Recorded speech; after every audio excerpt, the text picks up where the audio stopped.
Sir మీ ఐడియాలో ఒక మంచి consultancy name ఉందా అంటే మీరు అదే మేడం, నేను యాక్చువల్గా లాస్ట్ 3 years కూడా ఈ ఫారెన్ మెడికల్ గ్రాడ్యుయేషన్ టెస్ట్ ఉంది కదా, ఏదైతే ఈ ఐఎస్ఎం ఫోకల్ పాయింట్ ద్వారా వెళ్తున్నారో వాళ్ళు ఏ కాలేజీకి అయితే పంపిస్తున్నారో అక్కడ హైయెస్ట్ పర్సంటేజ్ మన ఇండియన్స్ క్వాలిఫై అవుతున్నారు. నేను ఎక్కువైతే ఒక మంచి ఐఎస్ఎం ఫోకల్ పాయింట్ అనేది ఒక మంచి. నమస్తే, వెల్కమ్ టు కెరియర్ గైడ్. ఎంతగానో ఆతృతగా ఎదురు చూస్తున్న రీనీట్ ఎగ్జామ్ రిజల్ట్ రానే వచ్చింది.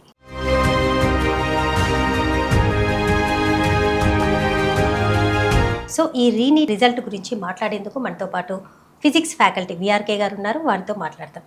సార్ నమస్కారం. మేడం నమస్తే మేడం. సార్ ఎలా ఉన్నారు? బాగున్నాను మేడం. సార్ ఎప్పటి నుంచో మనం ఎదురు చూస్తూ ఉన్నాము re NEET exam result. Actually NEET exam రిజల్టే రావాలి, దురదృష్టవశాత్తు అదైతే పేపర్ లీక్ అవ్వడం వల్ల మనం అది చూడలేకపోయాం. Okay. So re NEET exam result గత ఏడాదితో పోలిస్తే ఇప్పుడు ఎలా ఉన్నాయి? పర్సంటేజ్ కానివ్వండి, ఫలితాలు కానివ్వండి. యాక్చువల్గా దేశవ్యాప్తంగా మనకి June 21st నీట్ ఎగ్జామ్ జరిగింది, రీనీట్ ఎగ్జామ్ జరిగింది. దాని ఫలితాలు ఎంతో ఆతృతగా పాపం పిల్లలు కానీ, పేరెంట్స్ కానీ, స్టాఫ్ కానీ ఎదురు చూశారు. జనరల్గా మనం అనుకున్నది ఏంటంటే 1 month బిలో రిజల్ట్ ఇవ్వాలి. జనరల్గా ఎక్స్పెక్టెడ్ ఏం చేశారంటే 20 కానీ 21st కానీ ఇస్తారనుకున్నారు. బట్ ఏం చేశాడంటే తను అన్ఎక్స్పెక్టెడ్గా 16th ఇచ్చేసాడు, 16th వదిలేశాడు. అంటే ఎప్పుడైనా సరే మనకి కీ ఇచ్చిన 72 hours తర్వాత రిజల్ట్ ఇవ్వటం వాళ్ళ ఆనవాయితీ, మనం ఫ్యూచర్లో కూడా అంటే మనం చూస్తే. బట్ కీ ఇచ్చిన 3 గంటల్లోనే 10:30కి రిజల్ట్ ఇచ్చేసాడు. ఈ రిజల్ట్ చూసి ఇప్పుడు మన అభిప్రాయం ఏంటంటే, ఈ రిజల్ట్ చూసి పేరెంట్స్ ఏమి అభిప్రాయపడుతున్నారు, పిల్లల ఫీలింగ్స్ ఎలా ఉన్నాయి, పిల్లలు అసలు ఏం డెసిషన్ తీసుకోబోతున్నారు, వాళ్ళు ముందు అసలు ఎన్ని మార్క్స్ వస్తాయి అనుకున్నారు, ఎందుకంటే ఓఎంఆర్స్ ఇచ్చాడు కాబట్టి ముందు ఎన్ని మార్క్స్ వస్తాయి అనుకున్నారు, ఎవరికన్నా ఏమైనా తప్పులు వచ్చినాయా, ఎగ్జాక్ట్గా వచ్చినాయా, వీళ్ళ అభిప్రాయాలు ఎలా ఉన్నాయి, మళ్ళీ ఏమైనా కట్ ఆఫ్లో ఏమైనా తేడాలు ఉంటాయా అని చాలా ఆతృతగా ఎదురు చూస్తున్నారు. ఎవరో ఒకళ్ళు మంచి ఇన్ఫర్మేషన్ ఇవ్వకపోతారా అని. అందుకని మన తరపున ఒక ఇన్ఫర్మేషన్ ఇద్దామని ఈ వీడియో చేయడం జరుగుతుంది మేడం. ఓకే సార్, ఇప్పుడు నీట్ ఫలితాలు వాళ్ళ చేతుల్లో ఉన్నాయి. ఎస్. సో మెడికల్ సీట్కి క్వాలిఫై అయిన వాళ్ళు లాంగ్ టర్మ్ తీసుకుంటే బెటర్ అంటారా, లేదు అబ్రాడ్ వెళ్ళడం బెటర్ అంటారా? ఓకే. సో మీరేమంటారు సార్, మీ అభిప్రాయం? నేను చెప్పాను మేడం, ఇంతకు ముందు కూడా నేను 2-3 వీడియోస్లో చెప్పానండి. లాంగ్ టర్మ్ అనేది మ్యాక్సిమం 130 నుంచి 140 మార్క్స్ ఇంప్రూవ్ చేయొచ్చు మేడం. 130, 140, మ్యాక్సిమం బాగా కష్టపడితే 150 మార్క్స్, అంటే 10 to 20% అంతే అంటారు. 150 మార్క్స్ని ఇప్పుడు సపోజ్ మనం కట్ ఆఫ్లో కనుక చూస్తే మేము కూడా చాలా ఆశ్చర్యపోయాం మేడం. మీకు ఒక విషయం ఇంతకుముందు చెప్పాలి. ఇంతకుముందు మనం ఏం చేసామంటే మెడికల్ సీట్కి కట్ ఆఫ్ చెప్పాం. నెక్స్ట్ ఎక్కడైనా అబ్రాడ్ కానీ, సి కేటగిరీ కానీ, ఎక్కడైనా ఎంబీబీఎస్ చేయడానికి ఒక ఆల్ ఇండియా కట్ ఆఫ్ చెప్పాం, అంటే NEET cut off. NEET cut off మనం ఇంతకుముందు ఎవరైనా సరే, నేను చాలా వరకు మనం ఎక్స్పెక్ట్లో కూడా చూసినా కానీ 150, 155 దాటదు అనుకున్నాం ఓసీకి. మనం అనుకున్నాం చాలాసార్లు, మేము కూడా చాలా అప్రాక్సిమేట్గా చేసాం. బట్ ఒక్కసారి నీట్ ఎగ్జామ్ రిజల్ట్ వచ్చిన తర్వాత దేశం మొత్తం ఆశ్చర్యపోయారు. ఓసీకి అయితే 213 ఉంది, 213 కట్ ఆఫ్. అంటే నీట్ చరిత్రలో ఓసీకి ఇంత cut off, all India cut off వచ్చిన దాఖలాలు లేవు మేడం. ఓకే. మరి ఇది అసలు ఎందుకు జరిగింది, అసలు ఏమైంది అనేది ఒకసారి విశ్లేషిస్తే, పిల్లల ఎగ్జామినేషన్లో ఆ పేపర్లో అసలు ఏం చేశారు, ఎందుకంటే అది చాలా సైకాలజీకి సంబంధించింది, మైండ్కి సంబంధించింది. నేను ఒక విషయం స్పష్టంగా గమనించాను మేడం. ఆ విషయం ఏంటంటే, పిల్లలు ఎగ్జామినేషన్లో బయాలజీ బాగా రాశారు మేడం. ఓకే. అంటే ఒక గ్రామీణ ప్రాంతంలో ఉన్న ఒక బైపీసీ స్టూడెంట్ కూడా ఏ కోచింగ్ తీసుకోకుండా, అంటే is not taking any NEET coaching, ఏ కాలేజీకి వెళ్లకుండా, ఊళ్ళో నుంచి రోజు కాలేజీకి వెళ్ళి గవర్నమెంట్ కాలేజీకి వచ్చి మళ్ళీ ఇంట్లోకి వచ్చిన వాళ్ళు కూడా, వాళ్ళు ఏం చేశారంటే వాళ్ళు కూడా బయాలజీ ఒక 55 నుంచి 60 క్వశ్చన్లు పెట్టారు మేడం కరెక్ట్గా. ఓకే అనిపిస్తుంది. ఎందుకు ఈ ఆల్ ఇండియా కట్ ఆఫ్ చూస్తే, ఎందుకంటే ఆల్ ఇండియా కట్ ఆఫ్ నాకు తెలిసి ఎప్పుడు 170 దాటదు ఓసీకి. అంటే ఇప్పుడు ఓసీకి 213 వెళ్ళింది. నెక్స్ట్ అదర్ క్యాస్ట్లో కనుక చూస్తే 177, 177, 177 ఉంది. అంటే ఇప్పుడు మీరు చూడండి, మొత్తం మీద టోటల్గా మనకి 22,79,000 అప్లికేషన్స్ వస్తే మనకి నియర్గా 20 lakhs మంది అపియరెన్స్ అయ్యారు. ఓకే. ఎగ్జామినేషన్కి. ఈ 20 lakhsలో కూడా క్వాలిఫై అయింది ఎవరు? మొత్తం టోటల్ 58% మాత్రమే. ఓకే. అంటే ఈ 58% అంటే 11,21,000 మంది క్వాలిఫై అయ్యారు. అంటే ఈ క్వాలిఫై అయిన వాళ్ళు, ఈ క్వాలిఫై ఎవరైతే అయ్యారో వీళ్ళు మాత్రము ఖచ్చితంగా మనకి ఇండియాలో మెడికల్ సీట్ తెచ్చుకోవచ్చు. నెక్స్ట్ అబ్రాడ్ వెళ్ళొచ్చు. అంటే క్వాలిఫైయింగ్ ఇండియాలో క్వాలిఫై అయితే ఇండియాలో తెచ్చుకోవచ్చు, మనకి పెట్టి ప్రాబ్లం ఏం లేదు. కౌన్సిలింగ్లో తెలుస్తుంది. వీళ్ళు మళ్ళీ కౌన్సిలింగ్కి అపీరెన్స్ అవ్వాలి, వాళ్ళు ఏ మెడికల్ కాలేజ్ వస్తుందో చూసుకోవాలి. అంటే ఇప్పుడు నేను చెప్పేది ఏంటంటే ఓసీకి 213 కట్ ఆఫ్ మేడం. అంటే 212 వచ్చినా మెడిసిన్ చేయదు కాదు, ఇక ఎక్కడ మెడిసిన్ చేయదు కాదు. అబ్రాడ్ కూడా వెళ్ళకూడదు. ఎందుకని? అబ్రాడ్లో ఖచ్చితంగా ఇండియాలో నీట్ క్వాలిఫై అయ్యి ఉండాలి. ఇప్పుడు సపోజ్ నన్ను నాకు ఒక మెసేజ్ పెట్టారు, 181 వచ్చినాయి సార్ కదిరి నుంచి. మా అబ్బాయి ఏంటి సార్ అన్నది. మీ అబ్బాయి ఏం లేదు, మళ్ళీ లాంగ్ టర్మ్ తీసుకొని అబ్రాడ్ పంపించాలంటే ఏం చేయాలి? క్వాలిఫై కావాల్సిందే. అంటే ఎవరైతే 715 నుంచి ఓసీలు 213 బిల్ మధ్యలో ఉన్నారో వీళ్ళు ఇండియాలో కానీ అబ్రాడ్లో కానీ వేరే కంట్రీలో కానీ ఎవరైనా మనకి మెడిసిన్ చదవచ్చు. అందుకని మనం కనుక చూస్తే మీకు తెలుసో లేదో, రీసెంట్గా కేంద్ర గవర్నమెంట్ ఒక గుడ్ న్యూస్ చెప్పింది. ఎవరు? ఇండియాలో నీట్ రాసిన వాళ్ళకి పిల్లలకి మొత్తం అన్ని కాలేజీలు సీట్స్ పెంచుకుంటూ పోయింది. మన తెలంగాణలోనైతే 810 సీట్లు పెరిగినాయి, ఆంధ్రాలోనైతే 375 సీట్లు పెరిగినాయి. జిల్లాకు మెడికల్ కాలేజ్ కూడా చేసేసారు కదా సార్. అవును. అంటే దేశం మొత్తం మీద 9,000 సీట్లు పెరిగినాయి. మళ్ళీ 9,000 మెడికల్ సీట్లు పెరిగినాయి. అంటే అంతకుముందు ఉన్నదానికన్నా ఇప్పుడు 9,000 మంది ఎక్కువ మెడికల్ బయటకు వస్తున్నారు. అంటే మొత్తం దేశం మొత్తం మీద 136,000 సీట్లు చిల్లర ఉన్నాయి. అంటే మెడికల్ సీట్లు కూడా పెరిగినాయి కాబట్టి కొంతమందికి అవకాశం రావచ్చు.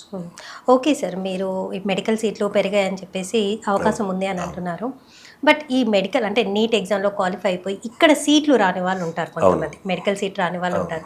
సో ఎక్కువ మొత్తంలో కట్టి చదవని వాళ్ళు కూడా చాలామంది ఉన్నారు. సో ఇక్కడ ఖర్చుతోటి అక్కడ ఇప్పుడు మనం అబ్రాడ్ కానివ్వండి, అదర్ కంట్రీ కానివ్వండి, ఖర్చుతో పోలిస్తే మనకి ఇక్కడ ఖర్చు కన్నా అబ్రాడ్ ఖర్చు చాలా తక్కువలో మెడిసిన్ అయిపోతుంది కదా మేడం. అదే మేడం, అంటే యాక్చువల్గా ఇది పేరెంట్ థింకింగ్ మీద కూడా డిపెండ్ అయి ఉంటుంది. ఎందుకంటే పేరెంట్ థింకింగ్ ఎలా ఉంటుందంటే, ఇప్పుడు 213 కట్ ఆఫ్ వచ్చింది. ఇప్పుడు సపోజ్ ఒక ఓసీ పిల్లవాడికి 250 మార్క్స్ వచ్చినాయి అనుకోండి. ఈ 250 మార్క్స్ వచ్చి వాళ్ళ ఫ్యాషన్ కనుక డాక్టరే కావాలనుకుంటే, అంటే వాళ్ళ డాడీ మా అబ్బాయిని డాక్టరే చేయాలనుకుంటే, నేనేమంటానంటే, ఇప్పుడు ఎట్లయినా ఇది సి కేటగిరీకి వచ్చినా ఎక్కడొకట్లా 1,40,60,00,000 సీట్ వస్తుంది. అంత డబ్బు కట్టకుండా చాలా మనకి అబ్రాడ్ అనేది మంచిగా ఉన్నాయి కాబట్టి ఎందుకంటే ఎట్లయినా డాక్టర్ని చేయాల్సిందే. బట్ నేనేమంటానంటే, నేను 100% లాంగ్ టర్మ్ వద్దండి ఇటువంటి పిల్లలకి. ఈ లాంగ్ టర్మ్కి వెళ్తే ఏమవుతుందంటే, ఇక్కడ 2 ఆప్షన్స్ ఉంటాయి. వాడికి ఏమో చేస్తాడు, 7 monthsలో ఈ 2 years నాలెడ్జ్ చదవలేడు. ఒక 3 నెలలు బాగా ఇంట్రెస్ట్గానే చేద్దామని ట్రై చేస్తాడు. పిల్లవాడితో తప్పేమి ఉండదు, ట్రై చేస్తాడు. లెక్చరర్స్ కూడా నేర్పాలనే చూస్తారు. బట్ ఎప్పుడైతే వాడి ఐడియా బిహైండ్ దాటిపోయిందో అప్పుడు ఏమవుతుందని నాకు రాదులే అని అనుకున్నాడు అనుకోండి, పిల్లవాడి బిహేవియర్ మారిపోతుంది. మనకి ఎటు రాదులే అంటే ఇంకా డిస్ట్రాయ్ చేయడం బిగిన్ చేస్తాడు, అదర్ పిల్లల్ని డిస్టర్బెన్స్ చేయడం బిగిన్ చేస్తాడు. అప్పుడు ఏమవుతుందంటే లేనిపోని ప్రాబ్లమ్స్ వస్తాయి. అందుకని ఎవరైతే ఈ 213 నుంచి, నేను చెప్తున్నా కదా, మీరు బహిరంగంగా ఏమనుకున్నా మనకి పెద్ద ప్రాబ్లం లేదు, 213 నుంచి 300 వరకు వస్తారు ఓసీలు. ఎందుకంటే మనం అంతకుముందు ఓసీ కట్ ఆఫ్ ఎంత ఇచ్చాం మేడం? 425 to 435 ఇచ్చాం ఇప్పుడు లాస్ట్ టైం వీడియోలో. ఇది ఓసీ కట్ ఆఫ్. నాకు తెలిసి అది కూడా నేను అనుకోవటం 445 దాకా పోతుంది అనుకుంటున్నాను. ఎందుకంటే బయాలజీ చాలా స్ట్రాంగ్గానే ఉన్నారు, పిల్లలు బాగా వస్తున్నారు కాబట్టి కట్ ఆఫ్ కూడా మిగతా ఇంతకుముందు ఇచ్చిన వాటికన్నా ఒక 5-10 మార్క్స్ పెరగొచ్చు అనే అభిప్రాయం వ్యక్తమవుతుంది. ఎందుకంటే లాస్ట్ ఇయర్ మనకు ఉంది 140, 147 ఉంది qualifying mark.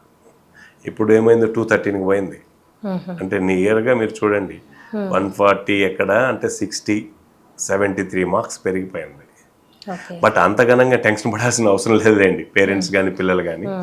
అంతగనంగా medical seat qualifying పెరగదులేండి. మెడికల్ సీట్ క్వాలిఫైయింగ్ 80% పెరగదు. ఓకే. మీరేమి టెన్షన్ చాలా మంది టెన్షన్ పడుతూ ఉంటారు. ఇంతకుముందు మనం ఏం చెప్పాము, ఎస్సీకి 360 వస్తుందని చెప్పాము. ఇప్పుడు అబ్రాడ్గా మళ్ళీ 40 పెరిగినాయి కదా సార్, మరి 400 పోవాలా సార్? నో, మెడికల్ సీట్ అనేది పెద్ద ప్రాబ్లం లేదు మేడం. కట్ ఆఫ్ అనేది 5-10 మార్కులు కొద్దిగా పెరగవచ్చు, కానీ బట్ ఇది మాత్రము చాలా జాగ్రత్తగా మనం చూసుకోవాలి. అంటే దో స్టూడెంట్స్ ఎవరైతే అబ్రాడ్ చూస్ చేసుకుంటారో, అబ్రాడ్ మెడిసిన్ కూడా మన దగ్గర ఉన్న మెడిసిన్ కంటే చాలా బాగానే ఉంది. సార్, ఈ కట్ ఆఫ్ మార్క్స్ పెరగడానికి తగ్గడానికి గల కారణాలు ఏంటి? అదే మేడం, మేము అనుకుంటే ఏంటంటే బికాస్ ఆఫ్ ఇది పేపర్ అన్బ్యాలెన్స్డ్గా ఉంటాం మేడం.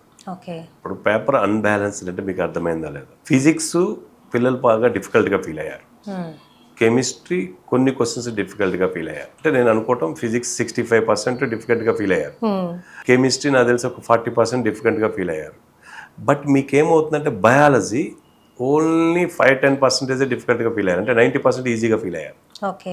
అంటే ఒక బ్రెయిన్ అనేది ఈజీ క్వశ్చన్స్ థింక్ చేసిన బ్రెయిన్ బయాలజీలో, అదే బ్రెయిన్ డిఫికల్ట్ థింక్ చేయడానికి కష్టపడింది. అందుకని కెమిస్ట్రీకి వచ్చేకల్లా మార్క్స్ పడిపోయినాయి. ఇప్పుడు మళ్ళీ ఫిజిక్స్కి వచ్చేకల్లా మళ్ళీ అదే బ్రెయిన్ అప్లై చేయాలి. అంటే వాడు ఈజీగా అలవాటు పడ్డాడు బయాలజీ, అప్లికేషన్స్ నాలెడ్జ్లోకి రాకపోయాడు. అంటే మీరు కనుక చూస్తే బయాలజీ బాగా పెరిగింది పిల్లలకి. నేను చెప్తున్నా కదా, వితౌట్ కోచింగ్ లేకుండా కూడా బయాలజీ పిల్లలు ఒక 60 క్వశ్చన్స్, అంటే 220 నుంచి 240 వరకు చాలా ఈజీగా తెచ్చుకునే పేపర్. అందుకే 213 వచ్చిందండి. ఓకే. అంటే దీని మీనింగ్ ఏంది, మనం చెప్పుకోవాల్సిందే. యావరేజ్గా మొత్తం 213 మార్క్స్ వచ్చినాయనే కదా, వాడు పర్సంటేజ్ ఇచ్చాడంటే, కట్ ఆఫ్ మార్క్స్ ఇచ్చాడంటే. సార్, ఇప్పుడు ఈ సంవత్సరం నీట్ విద్యార్థులు ఎవరైతే ఉన్నారో ఎక్కువగా ఇబ్బంది పడ్డ సబ్జెక్టులు ఏమంటారు? ఫిజిక్స్, మెయిన్ ఫిజిక్సే. యూనివర్సల్ క్వశ్చన్ అడుగుతున్నారు. మీరు అడగాల్సింది అది పిల్లల్ని, పేరెంట్స్ని. పిల్లలు అడిగితే ఖచ్చితంగా చెప్తారు. ఖచ్చితంగా ఇది మొత్తం 2 రాష్ట్రాలు సెర్చ్ చేస్తున్నారు, ఎక్కడ ఫిజిక్స్ కెమిస్ట్రీలు బాగున్నాయి, లాంగ్ టర్మ్ వదులుదామా అని. ఎందుకంటే నాకే చాలా మంది ఫోన్ చేస్తున్నారు. ఎందుకు అంటే జనరల్గా మేడం ఎప్పుడైనా అబ్జర్వ్ చేయండి, బయాలజీ కొద్దిగా మీడియంగా వచ్చుండి, అంటే 280-300 దాకా వచ్చుండి, ఫిజిక్స్ కెమిస్ట్రీలు పర్ఫెక్ట్గా కనుక వాళ్ళకి నేర్పితే ఎవరైతే 130-140 మార్క్స్లో లాస్ అవుతారో, సీట్ లాస్ అవుతారో, వాళ్ళకి మనం డాక్టర్ సీట్ తెప్పించవచ్చు madam. There is no problem. But ఎవరైతే మీరు చెప్పారు కదా, ఇప్పుడు 430-440 కట్ ఆఫ్ వచ్చింది, నెక్స్ట్ 213 వచ్చినాయి, అంటే ఎన్ని పెరగాలి? 250, 220, 230 పెరగాల. 230 పెరగటం అంటే ఏంటి? ఇంపాసిబుల్. ఎందుకంటే మళ్ళీ పేపర్ ఈసారి సిగ్నల్ స్ట్రాంగ్గా ఇస్తున్నాడు మనకి. సిగ్నల్ స్ట్రాంగ్ ఏమి ఇస్తున్నాడు? స్ట్రాంగ్గానే పేపర్ ఇస్తాము, మళ్ళీ ఇలానే ఇస్తాము, పేపర్ కష్టంగానే ఉంటుంది, ఆ రకంగా మీరు ప్రిపేర్ అవ్వండి అన్నట్టుగానే చెప్తున్నారు. సార్, ఇప్పుడు క్వశ్చన్ పేపర్ డిఫికల్ట్ లెవెల్ గురించి ఎన్టీఏ ఎలాంటి అభిప్రాయం, అంటే ఎన్టీఏ అభిప్రాయం ఏంటి సార్? ఎన్టీఏ అభిప్రాయం ఏమి ఉండదు మేడం. వాళ్ళు దే కెన్ డిసైడ్. వాళ్ళు ఏం చేస్తారంటే వాళ్ళు ఒక పేపర్ వదిలేస్తారు అంతే. అది డిఫికల్టా ఈజీయా అనేది రాసినోడు చెప్పాలి. ఆ ప్రొఫెసర్స్ వాళ్ళ మైండ్లో ప్రకారం క్వశ్చన్స్ తయారు చేసి పంపిస్తారు. వాళ్ళు డిఫరెంట్ క్వశ్చన్ పేపర్స్ వాళ్ళ లైన్లో పెట్టుకుని ఉంటారు. వాళ్ళు దే ఆర్ నాట్ చెకింగ్ ఏమంటే ఈ క్వశ్చన్ ఈజీ, ఈ పేపర్ ఈజీగా ఉంది, ఈ పేపర్ టఫ్గా ఉంది, అట్లేమి ఉండదు. వాళ్ళు ర్యాండమ్గా 4-5 క్వశ్చన్లు తయారు చేసి ఒక పేపర్ వదిలేస్తారు. ఆ పేపర్లో డిఫికల్టీ లెవెల్ ఎలా ఉంది, ఈజీ లెవెల్ ఎలా ఉంది అనేది రాసినోడు చెప్పాలి. ఎన్టీఏకి సంబంధం లేదండి. సార్, ఇప్పుడు సేమ్ ర్యాంకింగ్ ఉందనుకోండి పిల్లల్లో, సేమ్ మార్క్స్ వస్తాయి, సేమ్ మార్క్స్ వచ్చేసి సేమ్ ర్యాంకింగ్ వచ్చింది, వాళ్ళని మనము ఎలా ర్యాంకింగ్ ఇస్తాము? ఇది పేరెంట్స్ కూడా చాలా కన్ఫ్యూజన్లో ఉంటారండి, పిల్లలకు కూడా చాలా కన్ఫ్యూజన్ ఉంటుంది. ఇప్పుడు సపోజ్ 2 పిల్లలకి సేమ్ ర్యాంక్ వచ్చింది అనుకోండి, ఇప్పుడు సపోజ్ వాళ్ళకి ఒక బెటర్ ర్యాంక్ ఎలా ఇస్తారు? సేమ్ మార్క్స్ వస్తాయి. ఇప్పుడు సేమ్ మార్క్స్ వస్తే ఒకటి 10 వస్తుంది, ఒకటి 11వ ర్యాంక్ వస్తుంది. సేమ్ మార్క్సే ఉంటాయి వాళ్ళిద్దరికి. మీరు కూడా చూసారు, 715 ఇద్దరికి వచ్చినాయి, బట్ ఫస్ట్ ర్యాంక్ ఒకటికే వచ్చింది, రెండో వాడికి రాలా. అంటే ఇప్పుడు రెండో వాడు ఫీల్ అవుతూ ఉంటాడు, నాకు కూడా 715 వచ్చినాయి కదా, నేను కూడా ఫస్టే కదా. బట్ వాళ్ళు ఒక ప్రోగ్రామింగ్ పెట్టుకున్నారండి, ఎన్టీఏ వాళ్ళు కొన్ని క్యాలిక్యులేషన్ పెట్టుకున్నారు. సేమ్ మార్క్స్ వస్తే ఎలా ఉంటుందంటే ర్యాంకింగ్ ఇచ్చేటప్పుడు బయాలజీలో ఎవరైతే హైయెస్ట్ ఉన్నారో వాళ్ళకి ఫస్ట్ ప్రయారిటీ ఇస్తుంది. 2 సేమ్ మార్క్స్ వచ్చినప్పుడు ఒక పిల్లవాడికి బయాలజీలో ఎక్కువ ఉండి మిగతా సబ్జెక్టులు తక్కువ ఉన్నా కూడా బయాలజీ ఎవరికైతే ఎక్కువ ఉంటుందో వాడిది ఫస్ట్ ర్యాంక్ ముందుకు వచ్చేస్తుంది. ఇంకొకటి మీకు డౌట్ వస్తుంది, వెంటనే నన్ను క్వశ్చన్ అడగాల, మీరు అడగల, ఏ క్వశ్చన్ అదే, క్వశ్చన్ నేనే ఆన్సర్ నేనే చెప్పుకుంటున్నాను. సమ్ టైమ్స్ అలాగే ఉంటుంది. ఆ క్వశ్చన్ ఏంటంటే సరే మరి బయాలజీ ఈజీ, బయాలజీ రెండు ఇద్దరికి సేమ్ వస్తే ఏం చేయాలి? ఓకే. అదే క్వశ్చన్ కదా. అంటే ఎవ్రీ సబ్జెక్ట్ కి సేమ్ వస్తే ఏం చేయాలి? ఇది కూడా మీరు అసలు మూడింటి కలిపేసి అడిగారు. ఎవ్రీ సబ్జెక్ట్ సేమ్ వస్తే ఏం చేస్తారంటే వాళ్ళు ఏజ్ చూస్తారండి. ఓకే. అంటే ఎవరైతే ఎక్కువ ఏజ్ ఉందో వాళ్ళకి లిస్ట్ ర్యాంక్ ఇస్తారు. ఓకే. మళ్ళీ ఇంకో డౌట్ ఏంటంటే ఏజ్ కూడా సేమ్ ఉంటే ఏం చేయాలి? ఏజ్ కూడా సేమ్ ఉంటే ఇక్కడ పేరెంట్స్ పిల్లలు చాలా కన్ఫ్యూజ్ అవుతారండి. ఏజ్ కూడా సేమ్ ఉంటే వాళ్ళు ర్యాంక్ ఎలా ఇస్తారంటే ఎవరైతే రాసిన నీట్ పేపర్లో రీనీట్ పేపర్లో తప్పులు ఎవరైతే తక్కువ పెడతారో, ఓకే, రాంగ్ మిస్టేక్స్ తక్కువ ఎవరికైతే ఉంటే వాళ్ళకి బెస్ట్ ర్యాంక్ ఇస్తారు. ఓకే. ఇంకా ఇన్ని కోఇన్సిడెన్సెస్ జరగడం కష్టం, ఏదో ర్యాంక్ స్ప్లిట్ అయిపోతుంది. ఫస్ట్ బయాలజీ, తర్వాత కెమిస్ట్రీ, తర్వాత ఫిజిక్స్, తర్వాత ఏజ్, తర్వాత అంటే మొత్తం ఎన్ని 5 ఉన్నాయి. 5లో ఎక్కడో ఒకట్లా డిసైడ్ అయిపోతుంది, ముందెవరు వెనకెవరు. కానీ ఓవరాల్ గా చూసుకుంటే తక్కువ తప్పులు అంటే అది లాస్ట్ లో ఈ 4 ఈ ఫస్ట్ 1, 2, 3లోనే అయిపోతుంది. బయాలజీ ఎక్కువ తక్కువలోనే అయిపోతుంది. బయాలజీ సేమ్ వచ్చినాయి అనుకోండి, ఈజీగా ఉంది కాబట్టి. Next deciding factor is chemistry. Chemistry మనకి తేలిపోతుంది. Next physics. ఈ 3 సేమ్ ఉండి ఇద్దరు డేట్ ఆఫ్ బర్త్ అయితే సేమ్ ఉండదుగా మేడం. మెయిన్ ఇద్దరు ఒకే రోజు పుట్టుండగా, ఒకే రోజు పుట్టినోడికి ఒకే మార్కులు వచ్చి ఉండవుగా. ఒకే మార్కులు వచ్చినా కానీ బాటనీ, జువాలజీ, కెమిస్ట్రీ అన్ని సేమ్ అయితే ఉండవుగా. అందుకని ఎక్కడో ఒకట్లా వాళ్ళు ప్రోగ్రామింగ్ అండి అలా డిసైడ్ చేశారు వాళ్ళు. How to decide the rank for the same marks. They will get the same marks. వీళ్ళ ఫస్ట్ ఎవరు, సెకండ్ ఎవరు. ఇప్పుడు 750 ఇద్దరికి వచ్చినా కానీ ఇద్దరికి ఫస్ట్ ర్యాంక్ ఇవ్వలేదు వాళ్ళు. ఒకరికి ఫస్ట్ ర్యాంక్ ఇచ్చారు, ఒకరికి సెకండ్ ర్యాంక్ ఇచ్చారు. ఓకే సార్, లాస్ట్ ఇయర్తో పోలిస్తే ర్యాంకింగ్ పర్సంటేజ్ అంటే పాసింగ్ పర్సంటేజ్ ఈ ఏడాది ఎక్కువ ఉందా తక్కువ ఉందా? కొద్దిగా పెరిగింది మేడం. ఓకే. ఎందుకంటే 58% అవుట్ ఆఫ్ ఈ 20 lakhsలో 58% అనేది క్వాలిఫై అయ్యారు. ఓకే. అంటే క్వాలిఫై అయ్యారంటే ఇంక వాళ్ళకి రెక్కలు వచ్చినట్టే. ఇండియాలో క్వాలిఫై అయిన వాళ్ళలో మొత్తం క్వాలిఫై అయిన వాళ్ళలో ఈ 136,000 మంది ఇండియాలో చేరతారు ఎట్టయినా. All private medical colleges, government medical colleges free seats ఉన్నాయి కాబట్టి ఈ 136,000 మంది చేరిపోతారు. ఇంకొక నేను అనుకోవటం ఒక 80,000-70,000 మంది 80,000-70,000 మంది బి కేటగిరీ, సి కేటగిరీ కూడా చేరిపోతారు. అంటే మినిమంగా మనం చూస్తే 2,15,000 మంది మన ఇండియాలోనే సెట్ అయిపోతారు వీళ్ళు. ఏంటిది, గవర్నమెంట్ కాలేజెస్ కానీ ప్రైవేట్ ఏలో కానీ. బి కేటగిరీ, సి కేటగిరీ కూడా ఉన్నాయి కదా. అవి ఒక 70-80 లక్షలు ఉన్నాయి అనుకోండి, 70,000-80,000 సీట్లు ఉన్నాయి అనుకోండి. ఆ సీట్లో కూడా వెళ్ళిపోతారు. అంటే 213 + మన కనుక చూస్తే 136 అవి ఉన్నాయి. ఇవి ఒక 70,000-80,000 ఉన్నాయి ప్రైవేట్ ఏలో. B category, C category seats ఉన్నాయి. అంటే మొత్తం 2,15,000 మంది, 2,20,000 మంది డాక్టర్లు అయిపోతారు. రిమైనింగ్ 11,20,1,000 క్వాలిఫై అయింది. ఈ రిమైనింగ్ వాళ్ళు ఇంక చూస్తూ ఉంటారు. ఏది 3 దారులు కనపడతా ఉంటాయి వాళ్ళకి. అంటే 4వ దారి కూడా ఉందనుకోండి, అది ఇంకా తప్పని పరిస్థితిలో వెళ్తారు. ఫస్ట్ చెప్తాను మేడం, మీరు సీక్రెట్ రిలీజ్ చేయమంటున్నారు. 4వ దారి ఏంటంటే, ఫస్ట్ దారి ఏం చేస్తాడంటే చూస్తాడు లాంగ్ టర్మ్కి వెళ్ళొచ్చా అని. అప్పుడు ఇంకా మొత్తం సెర్చ్ చేస్తూ ఉంటాడు, వెళ్తే ఏమైనా లాభం జరుగుతుందా, నష్టం జరుగుతుందా. ఏదైనా ఒక 60-70 మార్కులు 80 మార్కుల్లో మిస్ అయింది అనుకోండి, పేరెంట్స్ కూడా ప్రోత్సహిస్తారు. 70-80 కదా. అంటే ఎందుకు 70-80 అని నేను చెప్తున్నానంటే, ఎందుకు మీరు కూడా ఇంతకు ముందు కూడా చాలాసార్లు నన్ను అసలు మీరు ఒక ప్రశ్న కనుక చూస్తే 140 మార్క్స్ ఎలా ఇంప్రూవ్ చేస్తారు సార్ లాంగ్ టర్మ్ పిల్లవాడిని అని మీరు అనొచ్చు. లాంగ్ టర్మ్ పిల్లవాడు ఎగ్జామ్ వచ్చిన తర్వాత వాడు మినిమం 40 పెట్టుంటాడండి తప్పులు. 40 తప్పులు పెట్టుంటాడు. 40 తప్పులు పెట్టేటటువంటి ఎన్ని మార్కులు కోల్పోయినట్టు? 4 16 160 -40 200 మార్కులు పోయినట్టు. ఈ 40 తప్పుల్లో ఇప్పుడు సపోజ్ వాడు 40 తప్పులు పెట్టాడు. ఈ 40 తప్పుల్లో మనం ఏవైనా ఒక 30 తప్పులు కరెక్ట్ చేయగలిగితే, కరెక్షన్ అంటే వాడికి నేర్పగలిగితే, పెట్టకుండా ఈసారి 30 × 4 120 + 30 150 మార్క్స్ ఇంప్రూవ్ చేయొచ్చు. అంటే ఆ 30 తప్పులు పెట్టకుండా మనం చూసుకోవాలి. అంటే వాడికి నేర్పాలి. అదే కోచింగ్ లాంగ్ టర్మ్. సో ఆ పిల్లోడికి కూడా ఎంతో శ్రద్ధ ఉండాలి కదా సరే, చాలా కాన్సంట్రేషన్, అన్ని మానేసుకోవాలి. అదే గోల్ పెట్టుకోవాలని కూడా మీరు అన్నారు లాస్ట్ టైం. మొత్తం కూడా అసలుకి చాలా జాగ్రత్తగా చదవాల్సిందే. ఇప్పుడు వాడు ఏమి డాక్టర్ అయినప్పుడు అటు ఇటు మధ్యలో కూర్చొని చదువుతానంటే కుదరదండి. ఎందుకు అంటే 30 క్వశ్చన్స్ రాంగ్ చేసి కరెక్ట్ తీసుకురావాలంటే మళ్ళీ వచ్చే రాయి అంటే వచ్చే పేపర్ ఎక్కడ తగిలి ఎట్లా వస్తుందో తెలియదు, మనకి ఏది డిఫికల్ట్గా వస్తుందో తెలియదు. దాన్ని గెస్ చేసుకుంటూ వచ్చే పేపర్ని గెస్ చేసుకుంటూ మనం ఎగ్జామ్స్ నెంబర్ ఆఫ్ రాస్తూ వాటిని కరెక్షన్ చేస్తూ మళ్ళీ తెచ్చుకోవాలి అంటే అన్ని రకాలుగా శ్రద్ధ చూపిస్తాను అనుకున్న వాళ్ళే లాంగ్ టర్మ్కి వెళ్ళాలి. ఓకే. లాంగ్ టర్మ్ కోచింగ్ తీసుకొని చక్కగా కనుక ప్రిపేర్ అయితే they will reach there goal.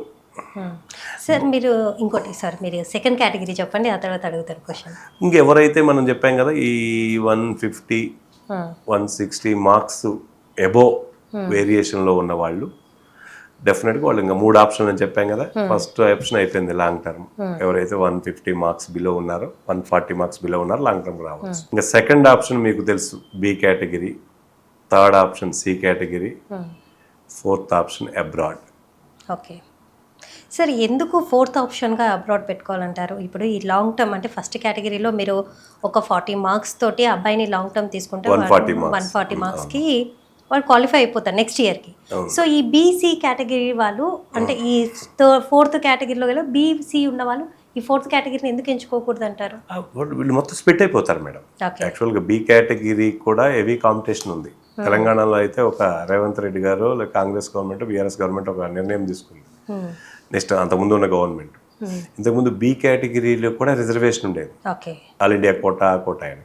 అంటే బి కేటగిరీలో ఇప్పుడు ఏమైందంటే 100% బి కేటగిరీ సీట్లు తెలంగాణ వాళ్ళకే, పక్కన వాళ్ళు వచ్చే పనిలే.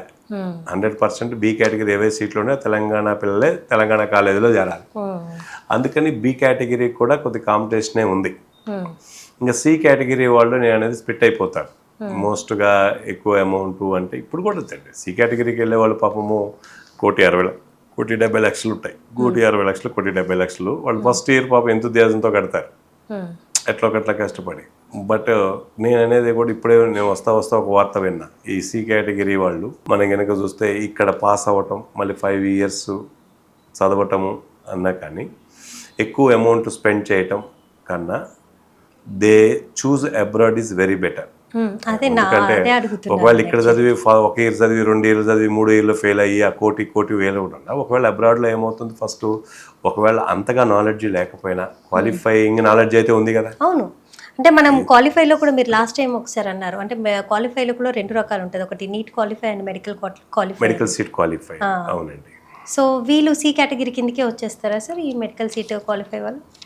అంటే అట్లా ఏమన్నా సి కేటగిరీ వాళ్ళు ఎంచుకునేది మేడం. ఇండియాలో ఇప్పుడు ఓసీ 213 కట్ ఆఫ్ ఉందండి. 213 నుంచి 280 వచ్చినోడు ఓసీ ఏం చేయాలా చెప్పండి? 280 వచ్చిందంటే వాడికి ఎక్కడ మెడికల్ సీట్ ఇండియాలో రాదు. ఆల్ ఇండియా కోటాలో రాదు, 15%లో రాదు, లోకల్ కోటాలో రాదు. 213 to 280 ఒక ఓసీ స్టూడెంట్ ఉన్నాడు. వాడు వాళ్ళ ఫాదర్కి బలంగా కోరిక ఉంటుంది, నా బిడ్డ డాక్టర్ అవ్వాలని. వాడికి ఒక కోరిక ఉంటుంది, నేను డాక్టర్ని అవ్వాలి అని. But he's taken what decision, అతనుకున్న దారులేంటి, ఆ పేరెంట్కి కానీ ఆ పిల్లవాడికి ఉన్న వే ఏంటి, అదే ఇప్పుడు మనం చెప్పుకోబోతున్నాం మేడం. ఎందుకంటే 280 మార్క్స్ వచ్చినాయంటే బి కేటగిరీ కూడా రాదు, ఇంకొందేంది సి కేటగిరీ లేదా అబ్రాడ్ ఎంబీబీఎస్. అంటే మీరు ఇంకోటి కూడా ఆలోచించాలి మేడం. అబ్రాడ్లో అన్నీ అనుకుంటాను మేడం, అన్నీ అనుకుంటాం. ఐఎస్ఎం ఫోకల్ పాయింట్ ఉంది అమీర్పేటలో. నేను దాదాపుగా ఒక 15 years నుంచి చూస్తున్నాను. 15 years నుంచి అసలు వాళ్ళు పేరెంట్స్ కంటే ఎక్కువ అండి పిల్లల్ని ట్రీట్ చేయటంలో. అక్కడ ఇండియన్ ఫుడ్ పెట్టడము, ఇండియన్ కేర్ టేకర్లు పెట్టడము, ఇండియా వాళ్ళ లెక్చరర్స్ని పెట్టడము. ఎందుకంటే వాళ్ళు రాసి వచ్చిన తర్వాత మళ్ళీ ఒక ఎగ్జామ్ ఉంది, foreign medical graduation entrance exam అని, దానికి పాస్ చేయటము. వాళ్ళు అంటే నేను దాదాపు 2013-12 నుంచి చూస్తున్నా వాళ్ళు చాలా జాగ్రత్తగా ట్రీట్ చేస్తారు. అటువంటి వాళ్ళ చేతుల్లో అబ్రాడ్ కూడా ఏంటంటే పిల్లలు పాపం టెన్షన్ పడుతుంటారు. అవును, ముఖ్యంగా చూస్తే డాడీ మమ్మీ మన అబ్రాడ్ పంపిస్తున్నాం దేశం కానీ దేశం అని. అది ఎంచుకోవటంలో కూడా చాలా కీలకంగా ఉండాలండి. ఏది పడితే అది ఎంచుకుంటే మళ్ళీ ప్రాబ్లమ్స్లో పడతాం.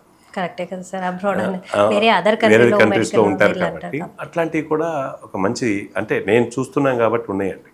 అంటే నేను ఎప్పుడైనా పని ఉంటే ఆఫీస్కి వెళ్ళినప్పుడు వాళ్ళు ఆ అబ్బాయితో ఫోన్ చేయించడం, ఈ అబ్బాయితో మేడం ఆ అబ్బాయిని కొద్దిగా కలవడం, వాళ్ళ డాడీతో మాట్లాడతాం, అంటే ఇంటరాక్షన్ ఉంది. ఇక్కడ కుక్కుల్ని పెట్టి వండియటం, ఇక్కడ టీచర్లనే పెట్టి లెర్నింగ్ చేయటం, ఎప్పటికప్పుడు ఇన్ఫర్మేషన్ తెప్పించుకోవటం, చాలా జాగ్రత్తగా ట్రీట్ చేసే ఒక అబ్రాడ్ని ఎంచుకొని చేస్తే పెద్ద ప్రాబ్లం ఏం లేదండి. సి కేటగిరీ కంటే నేను అంటే 100% అదే బెటర్ అండి.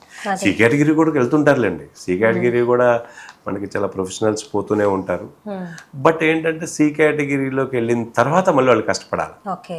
ఎందుకంటే వాళ్ళు అక్కడ ఎంబీబీఎస్ పాస్ అవ్వాలి కదా, ఫస్ట్ ఇయర్ పాస్ అవ్వాలి, సెకండ్ ఇయర్ పాస్ అవ్వాలి, ఏదో ఒకటి. ఎంబీబీఎస్ అయితే ఏదో ఒక సర్టిఫికేట్ వస్తుందండి, పాస్ సర్టిఫికేట్, ఫెయిల్ సర్టిఫికేట్, ఏదైనా ఎంబీబీఎస్. అంటే మాక్సిమం అయితే బి కేటగిరీలో ఉన్న వాళ్ళు మాక్సిమం అబ్రాడ్ ఎంచుకోవడంలో తప్పు లేదంటారు. ఆ బి కేటగిరీలో కొంతమంది అండి, అదే బి కేటగిరీలో కొంతమంది, సి కేటగిరీలో మంచి అబ్రాడ్. మీరు అబ్రాడ్లో కూడా మళ్ళీ ఒకసారి ఏదో చేర్చుకొని ఇంకా మనకు పని ఇప్పుడు ఆల్రెడీ అయిపోయింది. మీరు ఒక ఇన్స్టిట్యూట్ నేమ్ కూడా చెప్పారు కదా సార్. లేదండి, వాళ్ళు అంటే నాకు చాలా తెలుసు. బట్ నా దగ్గరకు వచ్చిన పిల్లలు నేను ఎక్కువ సజెస్ట్ చేస్తుంటా. ఓకే. ఎందుకంటే ఇంకో 2 కూడా చేశాను. బట్ వాళ్ళ పేరెంట్స్ నుంచి రిమార్క్స్ వచ్చినాయి, ఏంటంటే ఇట్లా చూపెట్టారు మీరని. వీళ్ళు దాదాపు నేను నాకు తెలిసి 10 ఏళ్లలో ఒక 12-13 మందిని చూస్తే ఒక్క పేరెంట్ కూడా రిఫ్లెక్ట్ కాలా, సార్ మా పిల్లవాడు బాగానే ఉన్నాడు, హ్యాపీగానే ఉన్నాడు. అంటే దాన్ని బట్టి మనం డిసైడ్ అవుతాం, లేకపోతే అబ్రాడ్ అయినా ఏదైనా ఒకటేనండి. అంటే అబ్రాడ్ వేరే వాళ్ళు పంపించినా వీళ్ళు పంపించినా సేమే, బట్ కేర్ టేకింగ్ అనేది ఇంపార్టెంట్. వాస్తవమే కదా. ఇప్పుడు పేరెంట్ మన పిల్లవాడు అక్కడ ఉన్నాడు అనుకోవటం వేరండి, ఒక కన్సల్టెన్సీ నా పిల్లవాడు అక్కడ ఉంటాడు అనుకోవటం వేరు. కన్సల్టెన్సీ అనుకోవటం నా పిల్లవాడు అక్కడ ఉన్నాడు, నా దగ్గర నుంచి పోయినాడు అక్కడ ఉన్నాడు, కన్సల్టెన్సీ వాళ్ళు గుర్తుపెట్టుకోవటం అనేది చాలా గ్రేట్. అది పేరెంట్కి ఎప్పుడు గుర్తుంటుంది మన పిల్లవాడు ఉన్నాడు అని. వీళ్ళు ఎవ్రీ డే మానిటరింగ్ చేయటం. సో కన్సల్టెన్సీ కూడా మెయిన్ పాత్ర వహించాలంట. కన్సల్టెన్సీ కూడా కరెక్ట్ చూస్ చేసుకోకపోతే ఇబ్బంది పడతామండి. సరిగా రెస్పాన్స్ లేకపోతే ఏమవుతుంది, మీ పిల్లవాడు ఇప్పుడు పిల్లవాడు అబ్రాడ్ వెళ్తాడు, ఈ కన్సల్టెన్సీ వాళ్ళు ఫోన్ లిఫ్ట్ చేయరు, పాపం వాడు అక్కడ ఉంటాడు, ఇబ్బంది పడుతూ ఉంటాడు. ఎప్పటికప్పుడు రెస్పాండ్ అవుతూ మీ పిల్లలు ఇలా ఉన్నారండి ఇలా ఉన్నారని చేస్తూ, ఇండియన్ కేర్ టేకర్స్ పెడుతూ, ఇండియన్ ఫుడ్ వాళ్ళకి ఏ మెనూ అయితే ఆ మెనూ ఇస్తూ, వాళ్ళ ఇన్ఫర్మేషన్ మళ్ళీ ఫారెన్ మెడికల్ గ్రాడ్యుయేషన్ టెస్ట్ ఉంది కాబట్టి దానికి ప్రిపేర్ చేస్తూ. ఎందుకు అంటే వాళ్ళు అబ్రాడ్లో ఎంబీబీఎస్ చేసి డైరెక్ట్గా ఇక్కడికి వచ్చి హైదరాబాద్లో క్లినిక్ పెడతానంటే ఒప్పుకోరండి, సీజ్ చేసి పడేస్తారు. ఎందుకంటే మళ్ళీ ఇండియాలో వాళ్ళు ప్రాక్టీస్ చేయాలంటే కొన్ని రూల్స్ అండ్ రెగ్యులేషన్స్ ఉన్నాయి. Foreign medical graduation entrance test అని ఒకటి ఉంటుంది, అది ఖచ్చితంగా వాళ్ళు రాసి దాంట్లో మడితేనే. నేను ఎందుకు దాంట్లో పాస్ అయితేనే మళ్ళీ they are eligible okay Indian డాక్టర్గా, అంటే అక్కడ చేసినా కానీ ఇండియాలో ఒక మెడికల్ కాలేజ్లో డాక్టర్ చేసినట్టుగా గుర్తింపిస్తారు కాబట్టి. సార్ మీ ఐడియాలో ఒక మంచి కన్సల్టెన్సీ నేమ్ ఉందా అంటే మీరు? అదే మేడం, నేను యాక్చువల్గా లాస్ట్ 3 years కూడా ఈ ఫారెన్ మెడికల్ గ్రాడ్యుయేషన్ టెస్ట్ ఉంది కదా, ఏదైతే ఈ ఐఎస్ఎం ఫోకల్ పాయింట్ ద్వారా వెళ్తున్నారో వాళ్ళు ఏ కాలేజీకి అయితే పంపిస్తున్నారో అక్కడ హైయెస్ట్ పర్సంటేజ్ మన ఇండియన్స్ క్వాలిఫై అవుతున్నారు. ఆ ఎగ్జామ్ దాదాపుగా చాలా మంది రాసి ఇండియాలో డాక్టర్లుగా వస్తున్నారు కాబట్టి నేను ఎక్కువైతే ఒక మంచి ఐఎస్ఎం ఫోకల్ పాయింట్ అనేది ఒక మంచి కన్సల్టెన్సీ అని అనుకుంటా. అనుకుంటే బ్రెయిన్లో ఫిక్స్ అయిపోయాను. Okay madam, next. సార్ ఇప్పుడు ఎంబీబీఎస్ కాకుండా బీడిఎస్ కానివ్వండి, బిఏఎంఎస్ కానివ్వండి, బిహెచ్ఎంసి, బీపీటీ, నర్సింగ్ వంటి ఇతర మెడికల్ అలైడ్ కోర్సెస్కి నీట్ కోర్సు ఎలా ఉపయోగపడుతుందంటే ఏం చెప్తారు మేడం? ఓన్లీ నీట్ అనేది మీకు మిగతా కోర్సులు ఏదైతే ఎంబీబీఎస్ కాకుండా బీడిఎస్ కానీ లేదా వెటర్నరీ కానీ మీరు చెప్పిన నర్సింగ్ లేదండి, నర్సింగ్ త్రూ నీట్ ద్వారా లేదు. నెక్స్ట్ ఆయుర్వేదం కానీ ఇటువంటి ఇంకొక 3-4 కోర్సులు ఉన్నాయి బీడిఎస్ ఇట్లా, ఓన్లీ ఎంబీబీఎస్ కాకుండా వాటికి కూడా త్రూ వాళ్ళు డిఫరెంట్ కౌన్సిలింగ్ డేట్స్ ఇస్తారండి. ఎవరైతే క్వాలిఫై అయ్యారో అప్లై చేసుకోవచ్చు. అంటే ఫేమస్ మెడిసిన్ కాబట్టి ఫస్ట్ మెడిసిన్కి వెళ్తారు, తర్వాత కొద్ది గొప్ప బీడిఎస్కి వెళ్తారు. నెక్స్ట్ వెటర్నరీకి కూడా కాంపిటీషన్ ఉంది. ఎందుకంటే వెటర్నరీ డాక్టర్ చేస్తే గవర్నమెంట్ జాబ్ గ్యారెంటీ అని ఒక స్టాంప్ ఉంది మనకు ఉంది కదా, అందుకని వెటర్నరీ కూడా పర్లా అప్లై చేసుకోవచ్చు. వెటర్నరీ డాక్టర్ కూడా ఈజ్ బెటర్ ఏదైనా వేడేస్. Thank you sir. యాక్చువల్లీ మీ విలువైన సమయాన్ని కేటాయించి మా స్టూడియోకి వచ్చేసి విద్యార్థులకి main a good awareness, a good message ఇవ్వడానికి. నెక్స్ట్ కూడా ఇంకోటి, పిల్లలు కట్ ఆఫ్ గురించి కూడా టెన్షన్ పడుతూ ఉంటారు మేడం.